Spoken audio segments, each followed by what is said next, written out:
Hello students, आज हम पढ़ेंगे प्लास्टिड्स या फिर हम प्लास्टिड को बोलते हैं लवक। तो आज का जो टॉपिक है वो है प्लास्टिड्स या फिर हम इन्हें बोल सकते हैं लवक।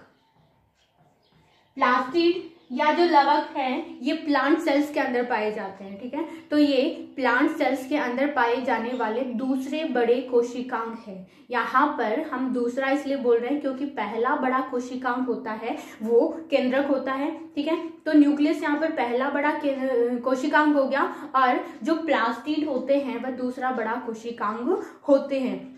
अब ये जो प्लास्टिड होते हैं वो प्लांट सेल्स के अंदर पाए जाते हैं और जंतु कोशिका के अंदर नहीं पाए जाते। इसी आधार पर हम इन्हें एक दूसरे से डिफ्रेंशिएट कर सकते हैं। इसका कुछ एक्सेप्शन भी है कि जो यूग्लिना है उसके अंदर प्लास्टिड पाया जाता है, तो ये एक अपवाद है। अब जो प्लास्टिड होते हैं ये प्लास्टिड के बारे में किसने बताया था? एक वैज्ञानिक थे हैकेल, जिन्होंने इसके बारे में बताया। हैकेल ने बताया था, ने प्लास्टिड की खोज करी थी। तो प्लास्टिड ऐसे कोशिकांग हैं जो पादप कोशिका के अंदर पाए जाते हैं, जिनके अंदर वर्णक उपस्थित होते हैं। साथ ही साथ ये पदार्थों का संश्लेषण करते हैं और संचय भी करते हैं। तो हम कह सकते हैं कि प्लास्टिड पादप कोशिका में पाए जाने वाले कोशिकांग हैं जो पदार्थों का संश्लेषण करते हैं, संचय करते हैं एवं इनके अंदर वर्णक उपस्थित होते हैं।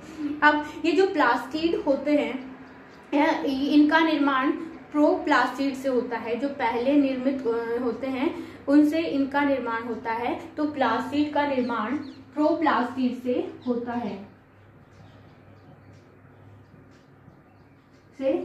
है, प्लास्टिड्स होते हैं ये विभाजन के द्वारा अपनी संख्या बढ़ाते हैं। तो ये तो हो गया प्लास्टिड के बारे में कि प्लास्टिड क्या है। अब ये जो प्लास्टिड है इसके लिए हम बोल रहे हैं कि ये पदार्थों का संश्लेषण करते हैं, संचय करते हैं, साथ ही साथ इनमें वर्णक भी पाया जाता है। तो यहाँ वर्णक पाए जाते हैं, ये संश्लेषण और संचय करते हैं, यानी कि इनमें कार्बोहाइड्रेट है, प्रोटीन है, लिपिड, इन सभी पदार्थों का संचय भी होता है। तो इसी आधार पर प्लास्टिड को वर्गीकृत भी किया जाता है। तो प्लास्टिड है, इनके अंदर वर्णक एवं संचित भोजन के आधार पर इनको अलग अलग प्रकार के अंदर डिवाइड किया जाता है। तो प्लास्टिड हैं वो दो प्रकार के होते हैं। पहला हो जाएगा ल्यूकोप्लास्ट।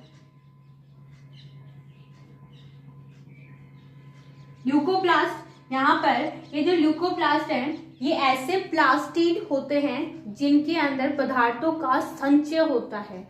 यहाँ पर पदार्थों का संचय होगा, मतलब यहाँ पर कार्बोहाइड्रेट हो सकते हैं, प्रोटीन हो सकती है, वसा है, इन सभी पदार्थों का संचय करने वाले प्लास्टिड होते हैं, उनको हम ल्यूकोप्लास्ट कहते हैं। अब इनके अंदर वर्णक नहीं पाए जाते तो ये कलरलेस होते हैं। तो यहाँ पर वर्णक एब्सेंट होंगे तो हम इन्हें बोलेंगे कलरलेस होते हैं, ठीक है। तो ये कलरलेस प्लास्टिड होते हैं क्योंकि यहाँ पर वर्णकों की उपस्थिति है। और अगर वर्णक यहाँ पर नहीं पाए जाते हैं तो इसका मतलब ये है कि यहाँ पर प्रकाश संश्लेषण भी नहीं होगा। तो यहाँ पर जो फोटोसिंथेसिस है वो भी नहीं होगी। तो ल्यूकोप्लास्ट है, यहाँ पर सिर्फ पदार्थों का संचय होता है। वो पदार्थ कार्बोहाइड्रेट हो सकते हैं, प्रोटीन हो सकते हैं, लिपिड हो सकते हैं, इन पदार्थों का यहाँ पर संचयन होता है। अब ल्यूकोप्लास्ट के अंदर संचित भोजन का टाइप के आधार पर भी ये अलग अलग प्रकार के होते हैं। तो यहाँ पर सबसे पहले हम कहेंगे कि ल्यूकोप्लास्ट है उसका पहला टाइप हो जाएगा एमाइलोप्लास्ट।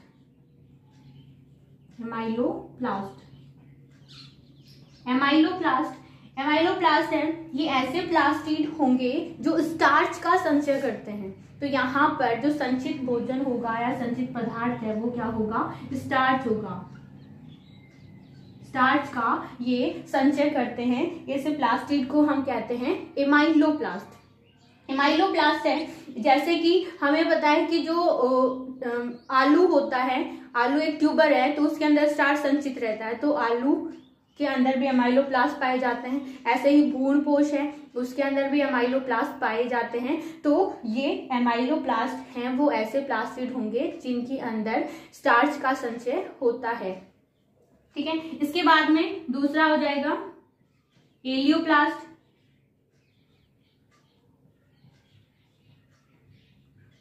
ठीक है, तो ये हो गया इलियोप्लास्ट।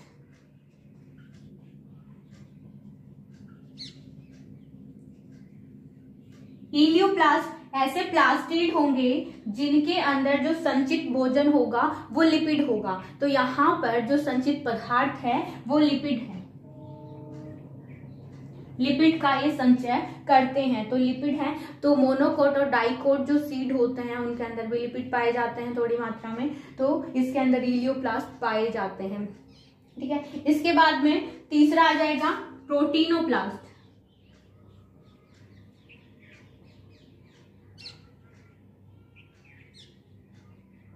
प्रोटीनोप्लास्ट या फिर हम इसे एल्यूरोप्लास्ट भी कह सकते हैं।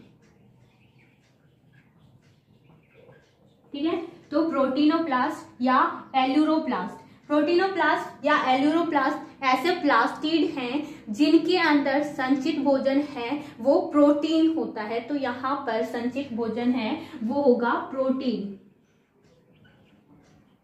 प्रोटीन को संचित करने वाले प्लास्टिड होंगे वो प्रोटीनोप्लास्ट होंगे या फिर एल्यूरोप्लास्ट भी हम इन्हें कहते हैं। तो जैसे कि हम एग्जांपल है कि जो मक्का है उसके सीड के अंदर हम देखते हैं कि यहाँ पर सबसे पहले भ्रूण पाया जाता है, एम्ब्रियो होता है, फिर इसके जो ऊपरी भाग होता है यहाँ पर स्टार्च संचित रहता है। तो इसका मतलब हम कह सकते हैं कि यहाँ पर एमाइलोप्लास्ट पाया जाता है। ठीक है, इसके बाहर का जो बाहरी है एरिया यहाँ पर प्रोटीनोप्लास्ट या फिर एल्यूरोप्लास्ट है वो पाए जाते हैं। तो इस तरीके से जो एल्यूरोप्लास्ट है वो मक्का के सीड के अंदर पाया जाता है। तो ये तो हो गया ल्यूकोप्लास्ट, यानी कि जिसके अंदर पदार्थों का संचय होता है उसे हम, जो कलरलेस प्लास्टिड थे उन्हें हम ल्यूकोप्लास्ट कह रहे थे। ल्यूकोप्लास्ट के भी अंदर संचित जो पदार्थ होते हैं उनके टाइप के आधार पर इन्हें 3 भागों में डिवाइड किया था।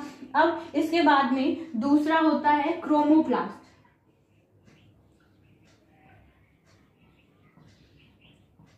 प्लास्टिड का जो दूसरा टाइप है वो है क्रोमोप्लास्ट, और हम इसे कहेंगे कि ऐसे प्लास्टिड्स जिनके अंदर कलर पाए जाते हैं, वर्णक उपस्थित होते हैं, वर्णकों की उपस्थिति होती है, उन्हें हम क्रोमोप्लास्ट कहते हैं। तो यहाँ पर वर्णक उपस्थित है तो यहाँ पर क्या होंगे, ये कलर्ड होंगे, जिनके अंदर कलर है वो उपस्थित है। तो वर्णकों की उपस्थिति यहाँ पर होती है, इसका मतलब ये प्रकाश संश्लेषण के अंदर भाग लेंगे तो यहाँ पर फोटोसिंथेसिस है वो होगा।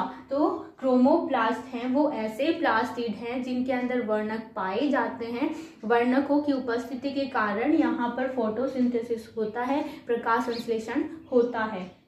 ठीक है, अब यहाँ पर जो क्रोमोप्लास्ट है इनमें अलग अलग वर्णकों की उपस्थिति के आधार पर इन्हें भी अलग अलग टाइप के अंदर डिवाइड किया गया है। ठीक है, तो यहाँ पर जो पहला प्लास्टिड होगा वो होगा क्लोरोप्लास्ट। ठीक है, पहला जो प्लास्टिड होगा वो है क्लोरोप्लास्ट। क्लोरोप्लास्ट है यहाँ, ये इसके अंदर हरे वर्णक उपस्थित होते हैं, तो हम कहेंगे कि क्लोरोप्लास्ट है वो ऐसे प्लास्टिड हैं जिनके अंदर हरा वर्णक उपस्थित होता है। ठीक है, हरे वर्णकों की उपस्थिति के कारण यहाँ पर फोटोसिंथेसिस होगा। तो यहाँ पर क्लोरोफिल ए और क्लोरोफिल बी पाया जाता है। ठीक है, तो यहाँ पर क्लोरोफिल ए और क्लोरोफिल बी पाया जाता है, और ये सबसे महत्वपूर्ण प्लास्टिड होते हैं क्योंकि ये फोटोसिंथेसिस के द्वारा भोजन बनाने में प्रक्रिया के अंदर ये भाग लेते हैं। तो ये कोशिका के सबसे महत्वपूर्ण प्लास्टिड होते हैं। साथ ही साथ इनके अंदर डीएनए और आरएनए भी पाए जाते हैं। अब इसके बाद में दूसरा हो जाएगा फियोप्लास्ट। फियोप्लास्ट, ठीक है, फियोप्लास्ट ऐसे प्लास्टिड होंगे जिनके अंदर भूरे, नारंगी या फिर पीले रंग के वर्णक पाए जाते हैं। ठीक है, तो फियोप्लास्ट ऐसे प्लास्टिड हैं जिनके अंदर भूरे, पीले वर्णक उपस्थित होते हैं। साथ ही साथ इनके ये जो ऐसे भूरे, हम कह सकते हैं भूरे शैवालों के अंदर पाए जाते हैं, जैसे कि डाईएटम्स हो गए, डाइनोफ्लेजिलेट्स हो गए, उनके अंदर ये प्लास्टिड होते हैं वो पाए जाते हैं। और यहाँ पर जो वर्णक होगा हम उसे बोलेंगे फ्यूकोजेंथीन।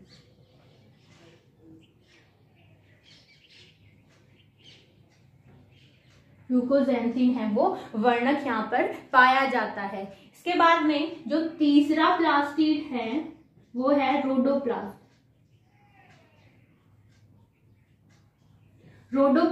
रोडोप्लास्ट है वो ऐसे वर्णक हैं जिनके अंदर लाल वर्णक उपस्थित होता है। तो रोडोप्लास्ट हैं, यहाँ पर इनके अंदर लाल वर्णक पाया जाता है और ये लाल शैवालों के अंदर पाए जाते हैं। तो यहाँ पर जो वर्णक होगा वो फाइकोइरिथ्रिन होगा। जैसे कि यहाँ पर क्लोरोफिल ए है, यहाँ पर फ्यूकोजेंथिन है, वैसे ही यहाँ पर रोडोप्लास्ट है, इसके अंदर जो वर्णक पाया जाता है वो होता है फाइकोइरिथ्रिन।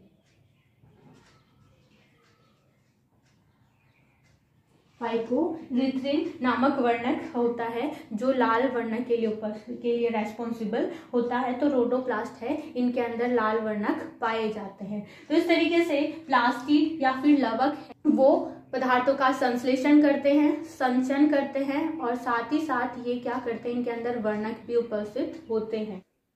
अब प्लांट्स के अंदर तो प्लास्टिड पाए जाते हैं, लेकिन कवक है, नीले हरे शैवाल है और जो बैक्टीरिया है उनके अंदर झिल्लीबद्ध ये जो कोशिकांग होते हैं वो नहीं पाए जाते।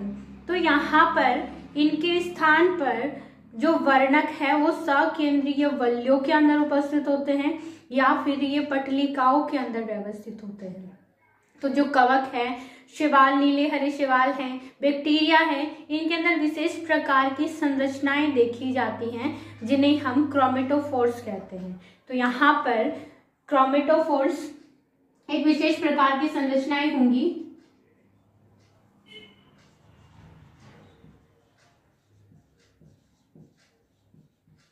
क्रोमेटोफोर्स ये क्या है, विशेष प्रकार की संरचनाएं होती हैं जहां पर जो वर्णक होते हैं वो सकेंद्रीय वल्यों के रूप में व्यवस्थित होते हैं या फिर पटलिकाओं में पाए जाते हैं। और ये किसके अंदर पाए जाते हैं, कवक के अंदर पाए जाते हैं।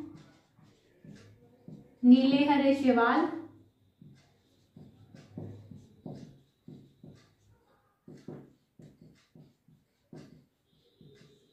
और जीवाणु के अंदर पाए जाते हैं। ठीक है, तो जीवाणुओं में जैसे कि जो पर्पल सल्फर बैक्टीरिया होते हैं या फिर बैंगनी सल्फर बैक्टीरिया होते हैं,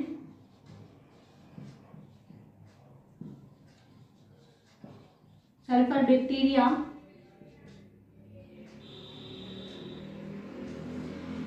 के अंदर जो क्रोमेटोफोर्स पाए जाते हैं उन्हें बैक्टीरियो क्लोरोफिल कहा जाता है। तो यहाँ पर जो पर्पल सल्फर बैक्टीरिया है उनके अंदर बैक्टीरियो क्लोरोफिल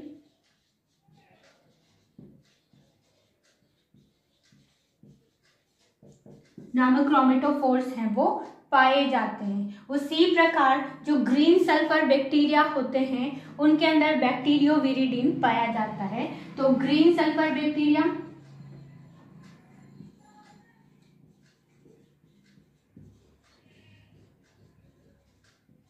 के अंदर जो क्रोमेटोफोर्स पाए जाएंगे उन्हें हम बैक्टीरियो विरिडिन कहते हैं।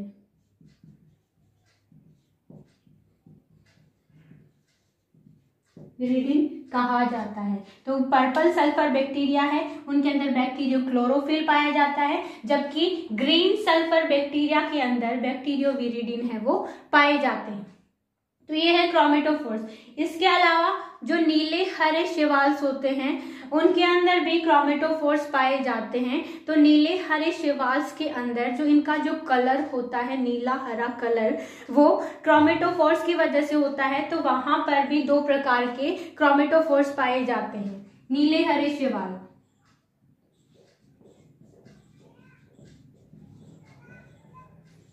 हैं, इनके अंदर दो प्रकार के क्रोमेटोफोर्स पाए जाते हैं। पहला है सी फाइकोइरिथ्रिन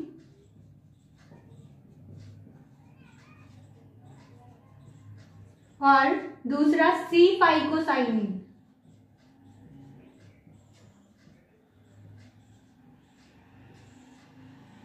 तो यहाँ पर दो प्रकार के क्रोमेटोफोर्स हैं वो पाए जाते हैं, जिसकी वजह से इनका जो कलर है वो नीला हरा होता है। तो ये है क्रोमेटोफोर्स जो जीवाणुओं के अंदर पाए जा रहे हैं, नीले हरे शैवाल के अंदर पाए जा रहे हैं, बैक्टीरिया के अंदर पाए जा रहे हैं, क्योंकि यहाँ पर झिल्ली से आबद्ध कोशिकांग, लवक या प्लास्टिड है वो नहीं पाए जाते। प्लास्टिड है वो सिर्फ प्लांट्स के अंदर पाए जाते हैं, झिल्ली से आबद्ध कोशिकांग है। तो प्लास्टिड्स के अंदर भी जो सबसे महत्वपूर्ण कोशिकांग होता है वो होता है क्लोरोप्लास्ट।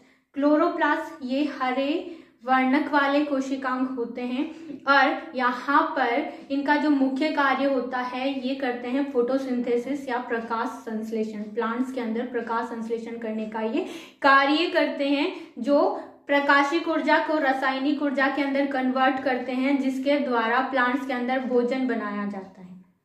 तो क्लोरोप्लास्ट होते हैं वो प्लांट के सबसे महत्वपूर्ण अंग होते हैं, क्योंकि यह भोजन बनाने का कार्य करते हैं, प्रकाशिक ऊर्जा को रासायनिक ऊर्जा के अंदर कन्वर्ट करते हैं। इस तरीके से ये जो प्लास्टिड हैं इनमें भी जो सबसे महत्वपूर्ण प्लास्टिड होता है वो क्लोरोप्लास्ट होता है। तो क्लोरोप्लास्ट के अंदर डीएनए भी प्रेजेंट होता है, ठीक है। तो यह डीएनए है वो कोशिका द्रव्य वंशागति के अंदर भी भूमिका निभाता है। तो हमने देखा है प्लास्टिड के अंदर वर्णक पाए जाते हैं, भोजन का संग्रह होता है और यहाँ पर संश्लेषण भी होता है।